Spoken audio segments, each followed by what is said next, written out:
Google data centre కోసం ప్రభుత్వం చేస్తున్న భూసేకరణకు కొన్ని దుష్టశక్తులు అడ్డు తగులుతున్నాయి. కొందరు రైతుల ఫోర్జరీ సంతకాలతో చనిపోయిన రైతు పేరుతో హైకోర్టులో పిటిషన్ వేశాయి. గూగుల్ ప్రాజెక్టుకు భూములు ఇవ్వొద్దని మిగతా రైతులను రెచ్చగొట్టడంపై ప్రభుత్వం సీరియస్ అయింది. తహసీల్దార్ ఫిర్యాదుతో పోలీసులు కేసు పెట్టారు. వైసీపీ హయాంలో రైతులను మభ్యపెట్టి డీ పట్టా భూముల్ని కొనేసినట్లు ఆరోపణలు ఎదుర్కొంటున్న విశ్రాంత ఐఏఎస్ అధికారికి బినామీగా ఉన్న వ్యక్తే ఇప్పుడు ఈ కుట్ర పన్నారని అంటున్నారు.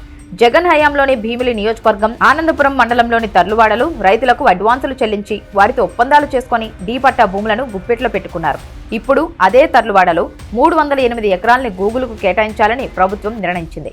వాటిలో 200 ఎకరాల డీ పట్టా శివాయి జమేదార్ భూములను రైతులకు పరిహారం ఇచ్చి భూసేకరణ చట్టం ప్రకారం సేకరిస్తోంది. ఆ బినామీ గుప్పెట్లో పెట్టుకున్న 76 ఎకరాల్లో భూసేకరణ ప్రక్రియ జరగకుండా రైతులతో కోర్టులో కేసు వేయించారు. ప్రభుత్వం పరిహారం బాగా పెంచినా భూముల్ని తమకు విక్రయిస్తే ఎకరానికి 55 లక్షల రూపాయల నగదు, 27.50 సెంట్ల అభివృద్ధి చేసిన భూమి ఇస్తామని రైతుల్ని మభ్యపెడుతున్నారు.